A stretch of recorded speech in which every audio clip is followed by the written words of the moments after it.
electric. This session is going to be really great. We've got an amazing panel, and I'm so excited. I can't wait any longer. So, welcome back to everyone who did the afternoon session. Welcome to our evening session. To everyone who has come in on any other days, welcome back. To anyone who is new, welcome. This is CBF. We are really excited to have you as part of Careers Week.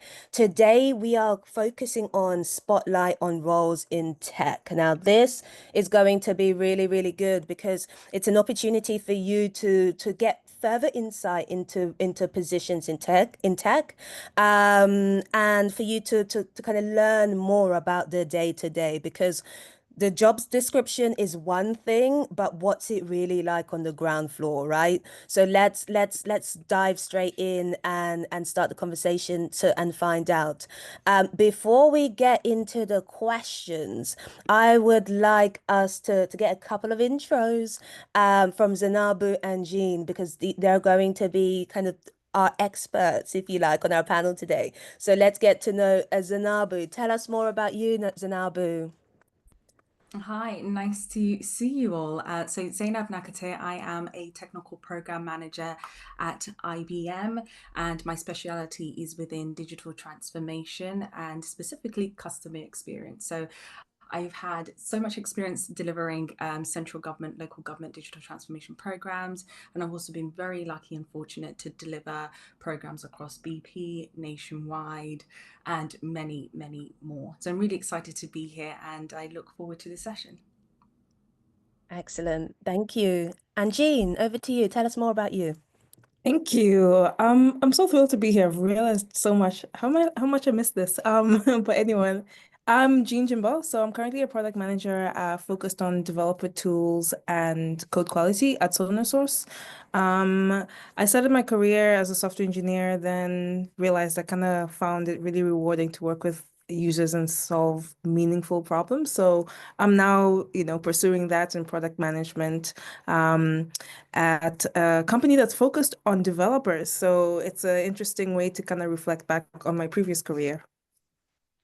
Excellent, excellent. And I love that both have kind of evolved in positions as well in tech. That's going to be really, really interesting. I do believe our third member of the panel has joined. Marcia, are you live?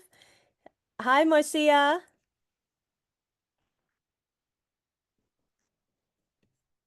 Yes. Hi, Marcia. You may be on mute.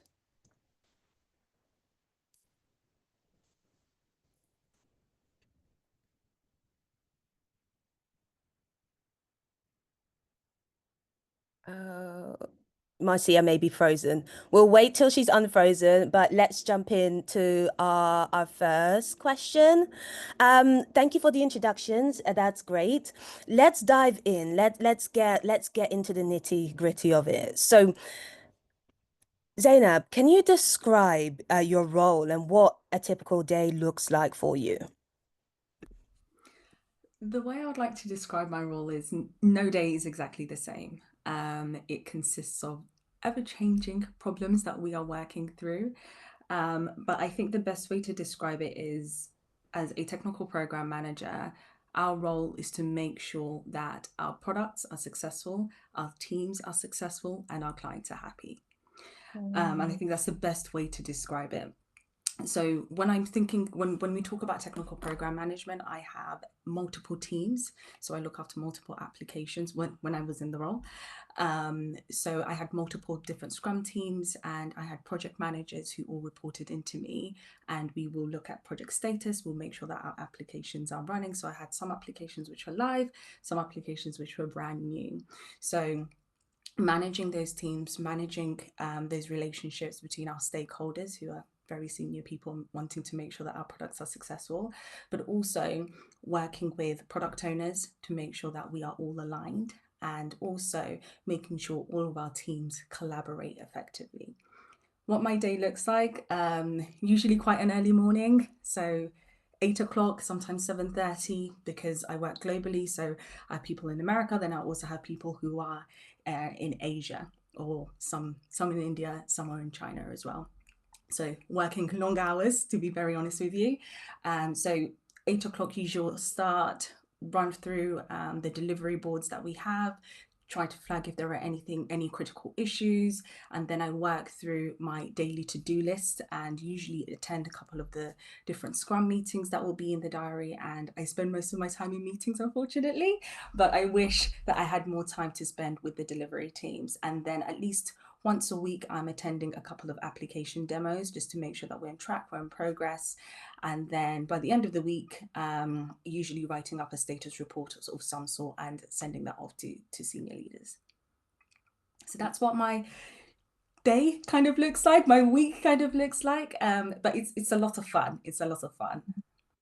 It sounds very diverse. It sounds very varied. And what I love about what you do, Zainab, is that it marries the best of both worlds, where a lot of people think they have to choose between, am I just a product person? Am I more of the kind of stakeholder management side? And actually in tech, you can use both parts of your brain and do both. And you don't, even when you're very senior, like yourself, you can actually have those positions where you're able to be in both worlds. And actually, if you're one of those people that thinks, gosh, I'm interested in so many things and I like doing a lot of stuff, where do I pigeonhole? You may be thinking that you may have to pigeonhole yourself, and actually you don't. There are roles and positions in tech and journeys in tech where you can have that variety, you can have that diversity, and you can have no day look the same. That's absolutely amazing. I love to hear it. It sounds really, really exciting. Jean, what's your world like? Describe your role and what does it look like day to day? Oh my gosh, so much to relate to Zainabu. Really, the cliche of no 2 days is the same is really real for us. I spend a lot of my time connecting the dots between user needs, technical possibilities, and business goals. Um, I think I think the best way to simplify maybe what the outcome of product management is that the organization is clear on what we need to do next and why. I'll mention again as well that my calendar is full. It's packed full. I really have to be careful to make sure I have time to do some deep thinking. And product managers are known to be generalists in the sense that we need a lot of different skills. So, and this really complements why our days are really not the same. Because we're doing so many different activities. I'm sure you've heard the saying, jack of all trades, master of none, but often times better than master of one. That's the full saying, by the way, not just the first half. And I think it's really applicable to product management, right? So you are useful in so many different ways. And I will say that there's some common activities for sure around what we call product discovery. And this is really about discovering user needs, often by talking to users. About the pain points, digging into data, if you have any driving decision making with data, without data, sometimes making direct decisions about what you should do, why, when you should do it, and why you should do it. Other common tasks you'll hear are things like prioritizing features. Um, with engineering, especially aligning with stakeholders, you have a lot of stakeholders. You're the person who's like the face of the product, and strategy and planning. So I spend a lot of time shaping like the product narrative, why something matters, how should we measure success, how will we know when we're successful? So it's a very big bag of different things to do. And the approaches really depends on the need, the urgency level. I spend a lot of time personally looking at problems developers, because developers are my customers, have when they're writing code. And for me, I look after Python, I look after Java. I have some other languages, but those are the two that I spend most of my time on. And they require completely different levels of effort and depth and nuance. So it varies a lot, and you really have to kind of be open to adjusting it. Or if you're the kind of person who likes doing many different things, this is the kind of job that makes sense. That's great. That's great. I love that. Many hats. So if you're strategic, if you are into innovation, if you're into product, if you're into continuous improvement, if you like being the face of things, if you're able to manage stakeholders effectively, if you know when to kind of push back, what to then this this could be for you. I absolutely love that. I wanted to ask Marcia, but I think she's dropped off. So let's move on to the next and catch up with Marcia if she's back on kind of later. Um, how do your roles collaborate with engineers and other teams in tech? Because sometimes people can't, I mean, you don't know what you don't know, right? So how does it how do your where does your role fit in that kind of engineering space, tech space? How frequently are you in contact? Zainab, what does that look like for you? I would like to start where I started actually in my journey. So I started off as a junior project manager, and then I qualified as a Scrum Master, and that was my day-to-day interaction with developers and testers and UX UI designers. So literally my role was to ensure that that team was successful. So working with them every day, running our Scrum ceremonies, making sure that if there are any blockers or any issues, that I am the person who is supporting them on that journey. So that was an everyday interaction. And I think if you are a person who is considering to go down the route of becoming a project manager, working your way up to program management, I think that's a great entry point because it gives you that understanding of how software is delivered. And then when you're in more senior positions, it helps you speak with your stakeholders when there are issues down at the delivery team. You're able to empathize and have those conversations as to how software is delivered. Now my day to day is I tend to work more with the senior technical leads. So we're working through some of the technical decisions that need to be made with the product owners. There's prioritizations. We do quarterly planning. So I'll have the technical program managers, um, technical tech leads, and then we'll also have like the architects in the teams, and then we'll also have sometimes the CTO as well coming in, and we're talking through what that roadmap looks like, but also from a technical perspective, not only the user side, just to make sure that the products are successful. So now, as I said, I'm in a more senior position, so my access to engineers is not as frequent, but I'm still talking to those senior people who they report to. Yeah, Excellent. I think I've answered. Was there a second part of the question? I just want to make Yeah, sure. I mean, yeah, that was it. It was about collaborating with engineers and other Yeah. teams. You covered it off beautifully. That's great. Collaboration is big in tech. And so even if you're not in tech, if you're not in tech and you're working in a healthcare environment, in a customer service environment, and you're working with different areas of the business, I mean, you may be in contact with marketing, let's say, if you're or sales. Be sure to kind of showcase just a bit of a tip to showcase your collaboration skills. It's very transferable to tech, so it's very relative at every stage. So that's great. That's great. Jean, what about you? How does your role collaborate with engineers and other team members in tech? Yeah, so collaboration definitely is at the heart of what I do. With engineers in particular, and my role very specifically being in the software engineering space itself. Um, I'm FaceTime with engineers a lot, quite more than other roles. So it varies. I act as a partner. I'm not just handing over tickets. We are working through the solutions together.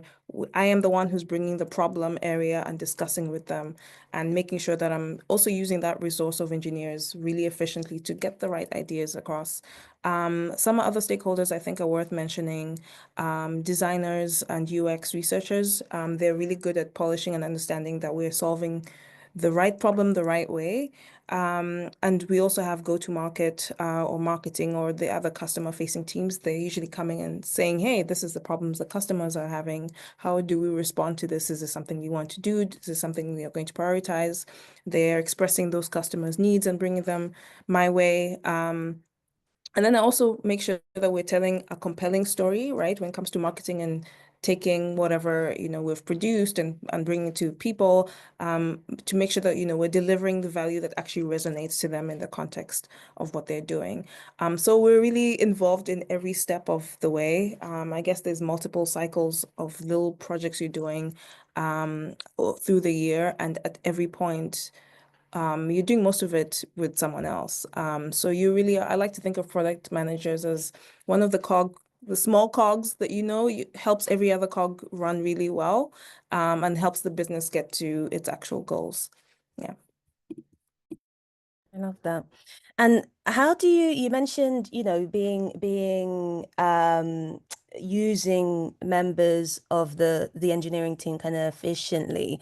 How do you get people on board? Because sometimes that could be challenging, right? What are your hints and tips in getting those people on board and actually getting them to work well as a team and feeling like, yeah, we're in this together. And I see you, I'm a part of this, and let's go. Oh my gosh. So that's actually a pretty challenging part of the role.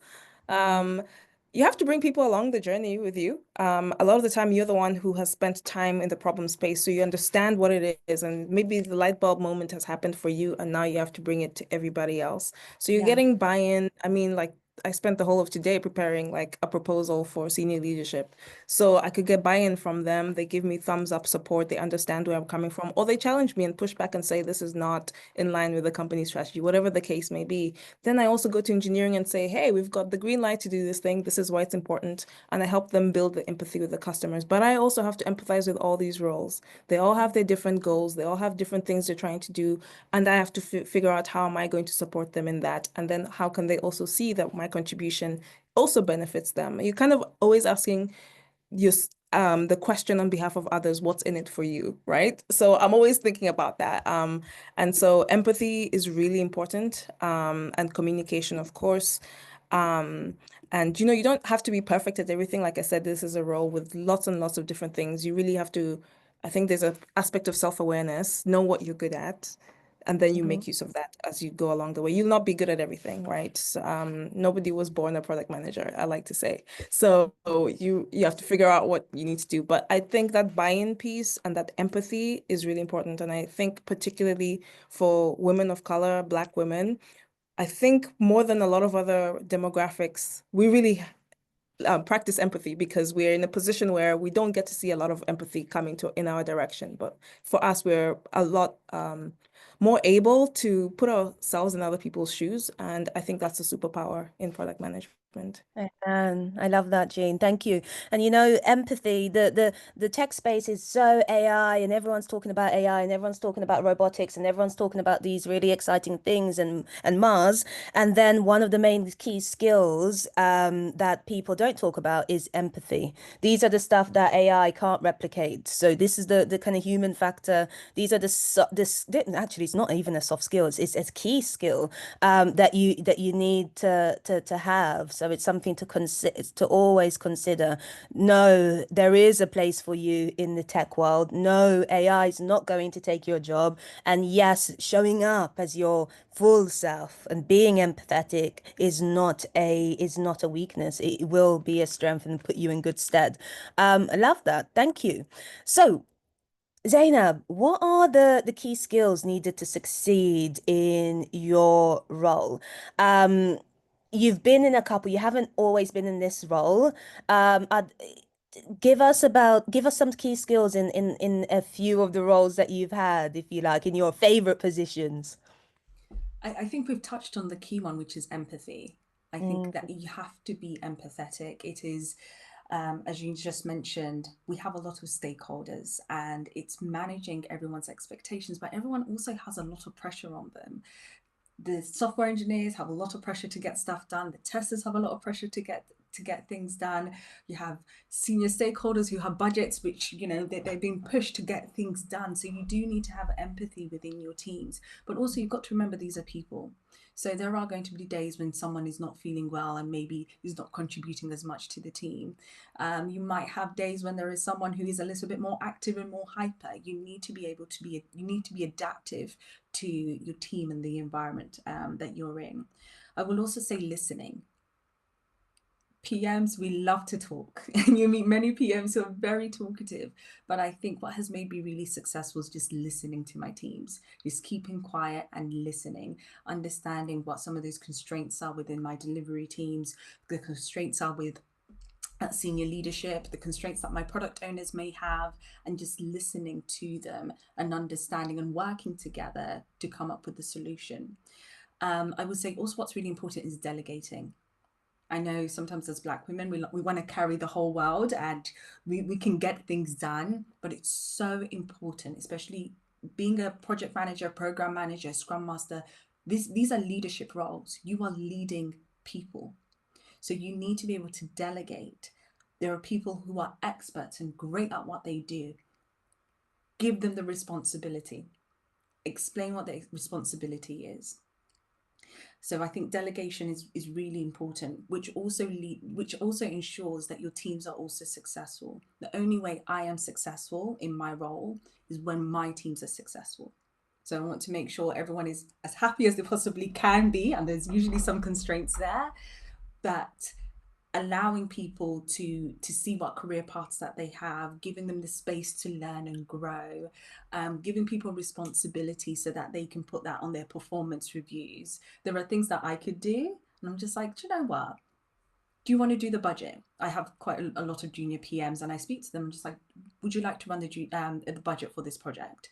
Do you want to sit down with me and you do it? I could do it easily, and it might take a little bit more time for them to do it, but it's giving them that responsibility, which then allows them to put that on their performance reviews and say, actually, this quarter I have been responsible for a £5 million budget, and I've been the one tracking it. So I think as a PM, it's really important that you hone in on those skills. And I think some of them are things that you're just going to have to learn if it's not natural to you, especially if you want to be in more leadership positions. Yeah, that you touched on something really, really on point. Actually, like Black women go in and think, okay, I've got the job now. I want to build a reputation. And they'll go in there diving in head first and doing a lot. But actually, if you strip it back, listening, making people feel seen and heard, that's just as much of a powerful way and actually has more longevity in building brand and building reputation and standing out even than saying I can carry the whole world on my back and just being known as the person who's in still at work at 10 p.m., right? So be strategic with it, be effective with it, making people feel listening, making people feel seen, people feel heard is holds a lot of weight in a world where everything is moving quickly. If you're able to cultivate that energy of just calm, right, step by step, logical, you're going to be memorable. People are going to want to work with you as well. Oh my gosh, is this person available? Yeah, she was great last time. And you're doing it in a way that is not about kind of sacrificing yourself. You're just doing it in a way that is more of your aura and your way of working. Love that, love that. Jean, what are the key skills? You mentioned empathy. What else is needed to succeed in your position? What springs to mind? Oh wow, Zainabu covered some of the same ones that I think are important, and really for the same reasons. If I could just add on that last point is resilience really matters. A lot of the time as a product manager, you're doing things that nobody has done before, right? You're trying to figure out problems that nobody's really solved before. So there's not like a best practice or list of steps to follow. So there's an aspect there, I guess, of intuition, but I think maybe more important is resilience is you will fail a lot. So you need to be ready to fail a lot. It's okay, it's acceptable. And a lot of the time what you're doing, the impact that you're looking to have, it takes a long time to realize it. So you need to be resilient. And resilience is not just keeping on when things are tough, is also knowing when it's time to rest, when it's time Yeah. to offload, when it's time to work with other people, share the load. I think product managers, there's a bit of a tendency to burn out, and for the same reasons that Zainabu gave. So it is really important to know how to pace yourself. You're just a person, you're not a robot. So I try to tell myself that all the time. I think a really important aspect is curiosity. You have to lead with curiosity. Honestly, curiosity is like one of those, I'd like to think of it as a skill. And I know people use words like soft skills. I think these are core skills. They're not soft skills, they're core skills. Curiosity will get you everywhere. When you're talking to a new person, if you lead with curiosity, you come across more open-minded, they're more engaged with you, right? Because you're curious, you're not judgmental. This is the same thing with product management, whether you're dealing with people, whether you're dealing with a problem space, is to ask those questions. Why? Just be curious. You really can operate like a kid and just ask why multiple times. You know how a 4-year-old is like, why? It's exactly the same thing. And you really have to just engage with those questions. And this is something that I was not naturally like until I started thinking of it as I'm just a 4-year-old. So let me ask all the dumb questions, and ask all the questions because that's the actual only path to understanding the root cause of things. And you're dealing a lot in the problem space. You don't have answers. Nobody can tell you what to do. You have to figure it out. So I think when you're curious, you're resilient. It's a really good balance and helps you move forward and become successful. I think communication is a big one. And especially since you're going to have to interface with so many stakeholders and they're all coming from very different contexts. When you're talking to marketing, they're coming from a marketing context. So you need to speak to them in their language. When you're talking to senior leadership, you need to speak to them in their language. Be aware of these are not people who have a lot of time in the world and they need enough context, just the right amount of context to help them. You can't tell them the whole story, right? Engineers, you might need to go into a bit more detail. So what you find in product management, you have a bit of contrasting or opposing things that you're doing. Today, you're defending your idea, proposing it to new people and trying to get buy-in. Tomorrow, you're the one looking for the problems and the holes in your idea. So that's opposing role, right? And then the next day, you're looking at the big picture. It's like the strategy, what's the plan? What's the vision? What can we imagine the future is like when we develop this thing? And then the next day, you're with the developers looking at the little details or UX, what's the color of the button. So you're kind of moving in scope. So there's this pull and push. I think that's what makes it fun, in my opinion, is that you kind of can play so many different roles and modes. So it's really important to keep that in mind. I think it kind of puts you in this interesting position where you can play devil's advocate on your own things. So it's really fun in that aspect. I'd say those are some interesting skills I'd like to mention. Excellent, excellent. I really resonated with what you said about resilience. It's also resilience. And perhaps if someone is on the call thinking, and your definition of resilience is all about, enduring in struggle and suffering in silence, this is your sign to shift that mindset. I loved what you said about resilience being about how to manage yourself to go far, not just about going fast and burning out, right? So resilience is thinking long term. What do I need to operate at my optimum? How can I get the best from myself whilst pouring the best into myself as well? Resilience is a two-way street, right? It's not just about giving your all until there's nothing left. You've literally got anxiety, you've got the shakes, you're running on caffeine, but thinking about, what is best for me, right? I love that. And communication too. You mentioned lots of really, really good points. I hope everyone's taking notes. I definitely am. Okay, so what's the difference? Oh, this one of my favorites questions.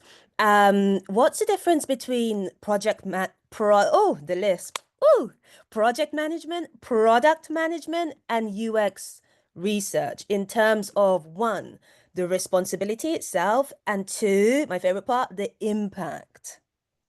Zainab, take it away. So I'll cover just the project management side and then I'll let Jean cover the PO and the UX because I think that's more in her lane and she'll do a better job at explaining it. But I would say altogether we need to be in sync. There is no product, there is no project that will be successful if none of us are in sync. What project managers, program managers, what we do is we focus on how we are going to deliver the vision that the product owners have for the application or the project. So we're looking at teams. So I will pull together who are the right people for what we're trying to deliver. Let's say, for example, it might be we're doing an AWS migration, or we're doing an application which might have a Dynamics 365 backend and a Drupal frontend. Right? So I need to make sure that I pull in the right people who have the right experience in order for us to deliver. There is no point of me bringing in someone who has a background in Azure, which is the Microsoft platform, when we are going to deliver something which is on AWS, which is the Amazon platform. So that's what I go through. I look at recruiting the right people. I look at bringing in the right people who might be already existing in the organization. So building up that team structure. I look at the budgets. So how much is this going to cost? I look at the timeline. So working with the product owner, we're looking at prioritization. What does phase one look like? What does the MVP look like? How long do we think this is going to take? And usually they're ballpark numbers, right? We're still trying to figure things out, but then I can start building a budget that, okay, every month, this is how much it's going to cost us to build this application. Then I look at, just going back to the team structure, it's what framework are we going to use? Is this a short program, which can just be a waterfall project? Is this a longer program where we need to build actual product teams, and we're looking at frameworks such as Scrum or looking at Kanban? So these are the sorts of things that we look at. So that's why I mentioned it's how we deliver is the bit that we are focused on. And the way I like to describe what the PO does is what they focus on, the value, which I'll let Jean cover. Would you say, just a quick follow-up question, Zainab, because I'm personally curious, and if I'm thinking it, maybe someone else is, would you say this is your way of working, your ability to be organized, your ability to kind of spin multiple plates, lots of moving parts? Is that something that is part of your character? Have you always been like that? Were you that girl on the playground? Or is it something that you've learned, methods of working? What would you say, nature, nurture? I think it's just who I am naturally. And I've just managed to Yes. find a role that is in sync with who I am. And I think that's Nice. really important, right? So Yeah. I think when we're looking at careers, and I'm sure everyone on this call is thinking about, the next step they want to take. I think most people just want to go for a career that they think sounds nice, but not looking at who are they as an individual. I am an introverted person, but I know that naturally I've always been a leader. And Mhm. so me being in a leadership position just naturally utilizes the skills that I have. You Yeah. might be an introvert who really just does not want to deal with people, right? And you are more analytical, you love numbers, you love analysis. There are roles which are great for you. So it's also just molding yourself according to what the roles exist, the existing roles, but also looking at who am I? Where would I best suit within this life cycle of delivering technology? This is when work is working for you, not against you, right? So Absolutely. this is where you want to be. And just as a bit of a tip, when we are looking for new jobs, look at the job description as well, not just the title. Many things, job titles can be internal, external, can look differently. Look at the tools being used, look at the actual requirement, and build a vision from there, as opposed to getting fixated on certain, even programming languages. Really, really look at who you are, and center yourself in your search. I've said it once, I've said it day one, I'll say it on day two, day three, and here we are on day four. Coming back to that, center yourself in your search. Okay, Jean, same question, please. You're dealing with product management and UX. You know UX too. So can you compare and kind of contrast your world versus Zainab's, please? Yeah, Zainab, yeah, definitely described it succinctly. Product management, we're in the realm of why and problems. You're identifying valuable problems, you're working cross-functionally to deliver solutions. Now, depending on the organization, some organizations do expect you to do some level of project management, but I would say it is definitely not the primary thing. So just that's something to be aware of, because some companies kind of want to get two for one. In that case, they should pay double, right? But having said that, like the support of a project manager when your product manager is really key and really helpful in helping you actually get that delivery part sorted. I think product managers, we have a tendency to be a bit optimistic about, because we're in the, oh, if we solve this thing, the customers will love us, and we're not really thinking about everything. And it's really good to have that support and that good relationship with project managers and with engineers and other stakeholders. Now, when it comes to user experience, UX research or UX, I work with a UX researcher personally. In the past, I've worked with UX designers, and they really help us uncover the user side of things. So this is about, is this the solution that we're thinking about? Is it really going to get us what we're looking for, the outcome that we're looking for? So you're kind of coming from this, I'm imagining this idea, this is what the future could look like. I think this is how we should do it. And in the end, you have an outcome that you're going to measure and you're going to expect. And the UX research is really helping you figure out whether or not you'll actually get to where you're getting to in terms of the user experience. So a lot of them are either doing research. So this is really helping uncover the needs and understand the customers from their actual context. I think a lot of the time it's easy to forget that you are not your customer, and UX really are very focused on the customer and helping you understand them and not go through your own biases. So they're really good at getting rid of the biases. And you want to solve real needs, not imaginary needs, right? And I think UX are a very good partner in helping, the rest of the team and PMs understand where the real issues really are. I think all these roles are very critical. Sometimes, of course, there's some overlap, but I'd say product managers, you're really focusing on the what and the why. Project managers, when and how. UX, who and why it matters, right? So there's that overlap. So I see it as a nice trifecta. If you have all three in a team, that's really good. That's really helpful.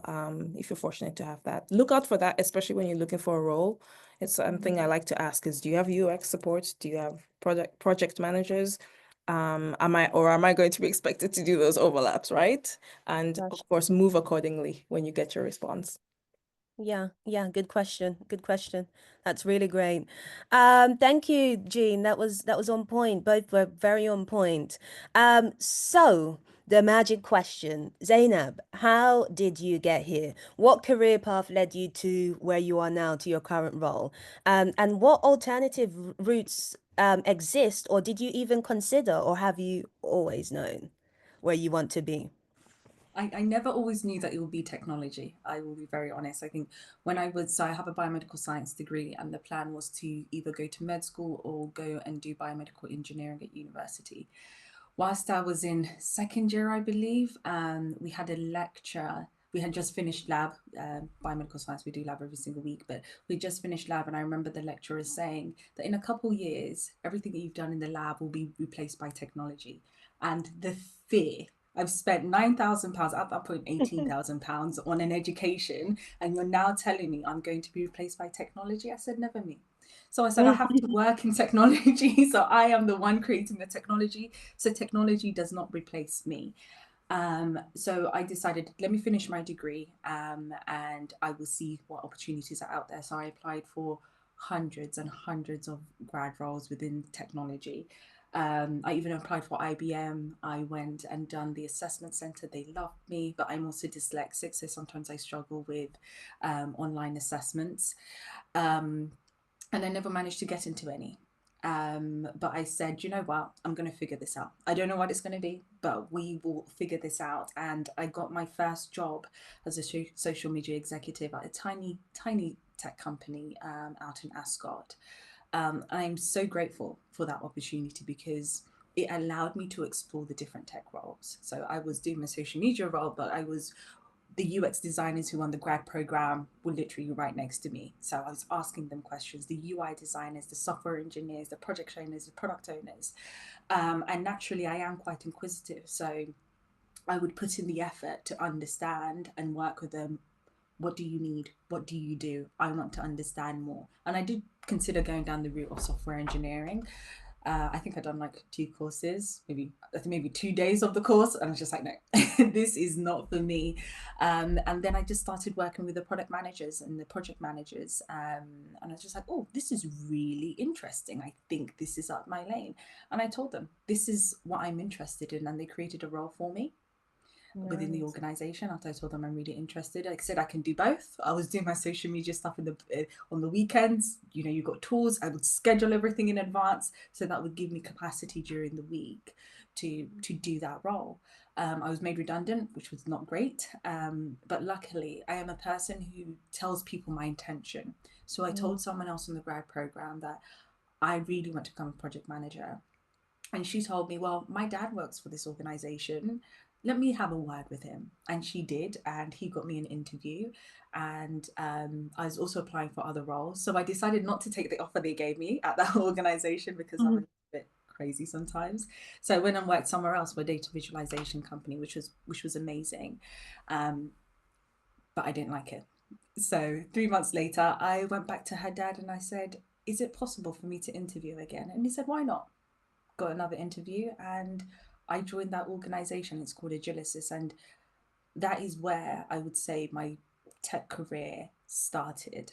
I got the opportunity to deliver some amazing projects.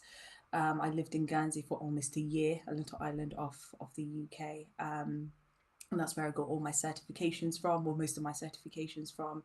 It they had they created an environment that if you were junior, they gave you the opportunity to learn. And I was one of those people that I am going to learn. It doesn't matter if I do have to work on the weekends and I have to spend a little bit more time than I would like to, but I am committed and I want to learn. So from there, I've been very lucky that I went and worked at ITV. So I worked in the advertising technology department, and then I moved on to IBM, and I specifically work in IBM consulting. And last year, I started a new role as the chief of staff at the organization. So I'm very lucky that I have managed to figure out a path, right? And that's the way I like to describe it. I think sometimes we have a goal in our mind, but I think the way technology works, there is so much room to learn and figure things out on as you go. I know many people who started out as business analysts, and in their mind they wanted to become product owners, and they decided, actually I really enjoy the side of software engineering, and then when I started learning about software engineering, I have people who are testers and now are project managers. So there's just so much room to learn about the industry once you're in it, that you can expand and explore and discover other roles within the organization. But yeah, I think that's a quick summary. Awesome. That was delicious. So what I got from that is focused but flexible. Focus, know that you're going to succeed, know what you want, know that you want to be in tech, know that you're going to make it, but be flexible on the route, be flexible, be even flexible where you network. It doesn't always have to be at an event. You literally just asked a friend in your friendship group. There are many different roads, right? There are infinite amount of ways. I love that you used your skills, you used your network, you used your tenacity, you used that focus, that determination, and guess what? You got there, and you were humble as well, because some people wouldn't have gone back to that friend's dad, but you know what? You said, you know what? Well, you weren't malicious about, making that decision. You were still exploring, you were still growing, and he appreciated that, I'm sure. And you made a great impression the first time. They readily had you back, and look at that. It started there. I love that. Brilliant. And Jean, what about you? How did you get here? What led you to where you are now? So interestingly, of course, I started in software engineering, but I would say that's actually not super common for product managers. I think traditionally product managers either used to come from some kind of tech roles, so software engineering, or they come from UX, or they come from business or customer facing teams. But what I've noticed, of course, as I also applied for jobs and stuff, is that the company, something, maybe a fourth thing to add there is subject matter expertise.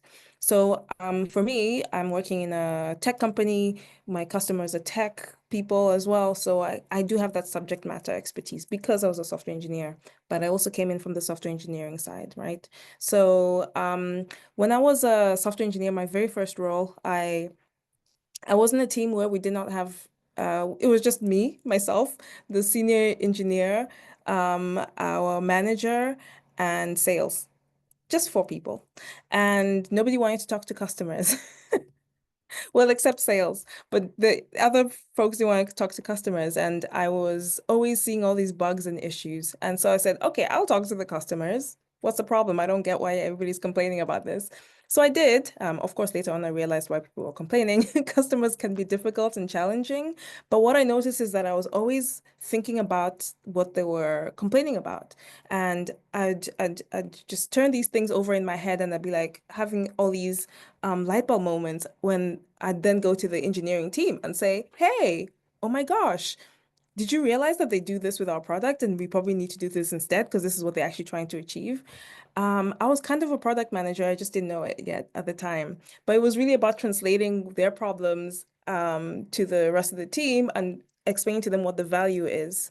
And then I went on to work at the BBC where I was now a software engineer, not customer facing at all. I really missed the customer facing part because I felt that I was a bit too far from what the customers wanted. And of course, BBC, that's everybody else out there. But in the sense that I didn't talk to them, I didn't empathize with them because all I was just doing was writing a lot of code, which is fun, but I really missed that. And so I think this is now where the customer, or rather the user experience and the empathy piece comes in, where naturally it's something that I cared about. I wanted them to be happy with the tool. I care deeply about that. And so when I was at the BBC, a big organization, it's kind of more possible there to try lots of different things. They have programs, you can find a mentor. So that's what I did. I found two mentors, and they really helped me by whether I could shadow them. So I'm following them for like a week just to see what they're doing, going to specific meetings with them, seeing how they handle themselves. And I really admired them. I saw in them things that I didn't necessarily see in myself, but things that I wanted to be, that sit for really long hours thinking about this problem and really considering angles. And this is, when they go into the details. And I was just like, wow, these people are amazing. They're asking some really good questions. I want to be like that one day. So I did apply for some more like junior product manager roles at the BBC because it will be easier to transition that way in the organization that is already supporting me and my interest. So that's the path I took, and that was the beginning. Of course, a lot of other opportunities opened up afterwards, but this is not to say that you need to come from software engineering or a big company.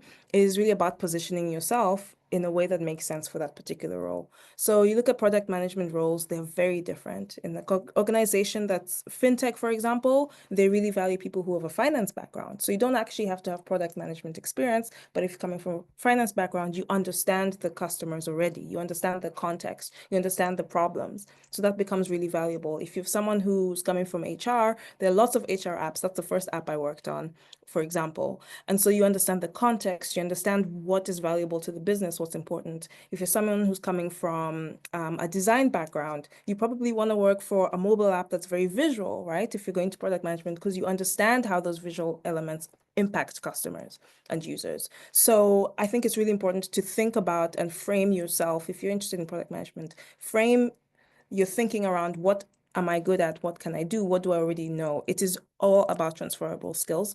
And like I said before, no one is born a product manager. So it's just never a thing that you should close yourself off to just because you don't have all these experiences. You find ways, and this is actually part of product management. You're solving problems nobody has solved before. You need to be resourceful. So you find ways to solve those problems. You find ways to get that experience.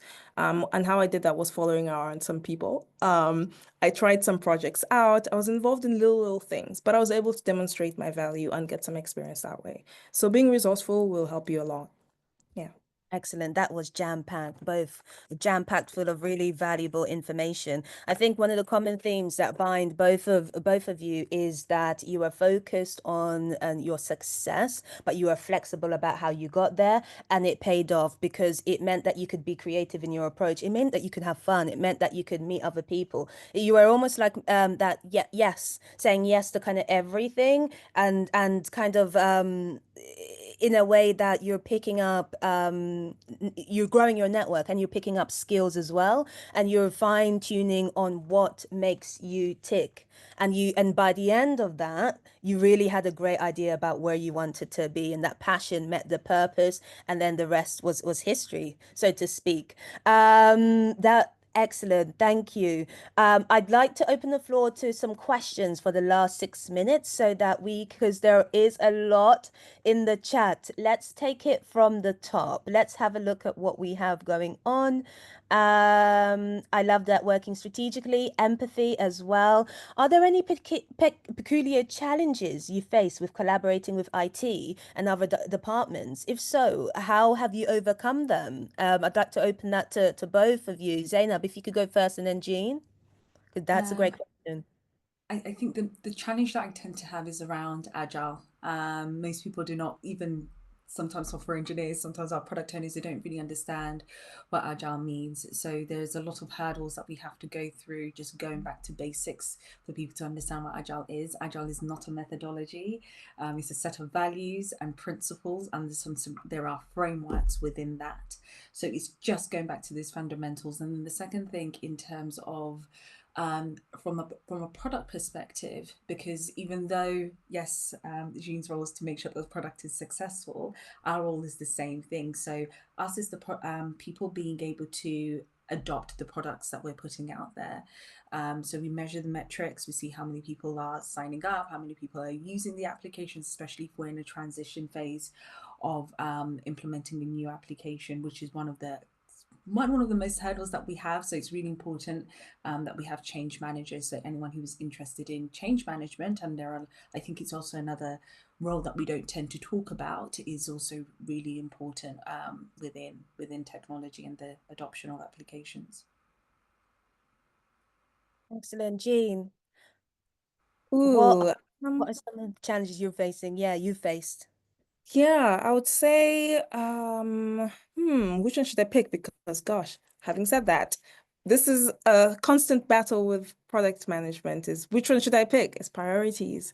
And a lot of the time they're competing priorities. You're gonna get your CEO saying, I want this thing. It's so exciting. We have to do this. And then you have your customer, we're not going to renew our contract with you guys unless you do this. And then you have something else. You've already planned out a strategy and plan, and you're like, we need to stick to this plan to get to this goal. And there's that competing priorities. And you have to kind of empathize with all of them and learn to say no.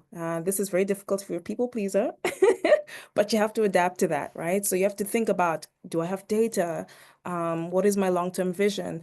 And also, which battles am I going to pick and which ones am I going to say, you know what, it's okay if I lose this one, I will need to win the next one, right? That is a thing you're going to have to juggle almost daily. And if you're working on internal tools in particular, this is really difficult because the people who are needing your help are internal, and some of the voices are louder than others. And the thing is, sometimes it's the people who are really quiet that are saying, okay, cool, it's fine if you say no to me today. They're probably the ones who you need to be paying attention to the most, because the thing that they're not complaining about very loudly is the thing that will have the most impact. And your job is to deliver impact. And so being really attuned to, what am I not hearing? What am I missing? It's a very difficult thing to do because, you hear what you hear. And I'd say maybe the second thing is communicating clearly, especially when things are not going well. It's kind of always easier and fun to hide things from everybody else. This is also a recipe for burnout. Forget about just failing at what you're trying to do. It's a recipe for burnout. And this is now where the collaboration relationships become difficult. Is if I don't tell the project manager, oh, I think this is a big mess. This is going to be a big fire, and I try to hide it. It's really difficult. You're probably not going to succeed in that. And it sours those relationships, and you need to always have trust. They need to trust you that you're the person with the torchlight saying, we're going in this direction. Please trust me and follow me. And if you're not paying attention to those relationships, it becomes really difficult for those people to trust you and follow you along. And so I try to stay grounded, whether I'm talking to customers, regularly, whether I'm using data to guide my decisions, because a lot of the things I'm doing are intuitive, but you need to have something that grounds you so that when you're making these decisions, they're a lot more solid. You have to have a lot of conviction as well. And I think if you're someone who's socialized not to, to say yes to everything, or to struggle to say no, just that can be really difficult, but you have to have conviction in your vision and what you think. In my role right now, it took about a year to convince people that I was doing the right thing. And I kind of start to get the thumbs up a year later. We were like, oh, we get it now. And so the whole time you're kind of going uphill and struggling with these things, I would say those are some really big challenges you get. So I think if you're self-aware and you understand yourself and some of these weaknesses and how they might be holding you back in your role, it helps a lot. So having that self-awareness is the first step you need to take in order to overcome these challenges, and there will always be a lot of them in product management. Wow, that was powerful from both Zainab and Eugene. That was really, really powerful. What a great way to finish what has been a wonderful session. I just wanted to read off some of the kind of key words that kept coming up. Flexibility, openness, curiosity, empathy, listening, resilience, adaptable, tenacious, focus, impact, bold, ambitious, conviction, vision. And to me, that sounds like Black women, right? So if you're thinking, if you're unsure about whether you have what it takes, right? And you're getting stuck in this, I don't have X skills, I don't have that. Don't worry about the tech skills. The tech skills you can learn, the skills, the characteristics, you already are embodying them as Black women. I want everyone to come off this call feeling really confident that they are exactly where they're supposed to be. You do have what it takes. You're committing to you. It's 6:30 in the evening on a warm day and you're here. You want it. So why shouldn't you have it? Why shouldn't you have it all, in fact, right? So be really empowered, feel confident in the fact that if you have the idea, if you have the vision, if you have the desire, that means it's already yours. And CBF, the community, are here to support you to make sure that you get there. We have our boot camps, we have our courses, we have myself, who's always happy to help. Charlene is always happy to help. Your network. Don't think outside the box with your network as well. Please, I can't stop thinking about that, Zainab. Your friend's father, and then you even going back there as well, double, and still getting that great result that set you up to where you are now. That invisible thread was threading. So be really confident in your ability, be confident in where you are, come as you are, and hold on to those transferable skills. Even if you're in a non-technical position wanting to go into tech, you're not starting as a baby. You have that commercial experience, you have those transferable skills, and you're worthy of realizing your dreams. Thank you so much. And Jean, you've been active in the chat sharing knowledge. That is great. Thank you. Zainab as well. Okay. Yes, not everyone can what, type and speak. I'm like bamboozled. Wow. Okay. The brilliant. Oh my goodness. Yes. Okay. I'm really happy the chat is active because that means that you're getting answers to your questions as well. We have covered off some of them we didn't, but have been answered. That is awesome. Please, before you go, this is the beginning of your network. There are 40 people on here. That's 40 more contacts. So drop your details, drop your LinkedIn, get your contacts up. This is your network of people. We don't know who's going to be hiring in a couple of years. This could be your future colleagues. This could be your future, so definitely share your details, definitely connect. I am on LinkedIn as well if you'd like to connect. Una Akpan, that would be great. And everyone's names on here. So I'm going to leave the call open for another couple of minutes. Thank you so much, Zainab. Thank you so much, Jean. You really, really brought the detail and you kept it real. And I feel like we are all very empowered by the fact that we don't have to be anything than what we are to get where we want to be. You are good enough. And there is a place for you in technology, and there is money too as well. You don't have to sacrifice, and your job doesn't have to mean struggle. You're enough, and you should be happy from day one as well. So thank you so much, ladies, for joining. If this is your day 4, wow, see you tomorrow morning. This is your first session, come back again. We've got 2 really exciting sessions tomorrow. And yeah, do share your LinkedIn. I'm going to keep this open for another minute or so. So connect. And I will see you all tomorrow. Thank you. Thank you very much, Jean. Thank you, Zainab. That was on point. I loved it. Brilliant. Thank you. You're very welcome. Thank you for all that information. I drunk it up, honey. I Mm. loved Cheers. it. All Yes, right, thanks. Kaz, drop your details in. That's great. Connect, connect, connect. This is your network. This is your network. Copy and paste it. Connect with your people. Brilliant, Amanda. Well done. Natalie dropped it in. Yes, Charlene dropped mine. Okay, yes. Yes, connect with me, please. Jennifer, Serafina. Hi, girl. Hey, Kike. Yes. Drop your details in and I'll see you again soon. I can't wait for our paths to cross again soon. We're stronger together, and it's a pleasure being part of this brilliant community. Yes, Lorna, you dropped your details in. Brilliant, brilliant, brilliant. Thank you everyone for joining. See you again tomorrow. I think one more minute, and then we will head off for the evening to get some evening sun. Yes, drop your details in. Thank you so much, everyone, and see you tomorrow. See ya. Bye. Bye, bye, bye, bye, bye. Thank you. Thank you for joining. See you again tomorrow. Bye.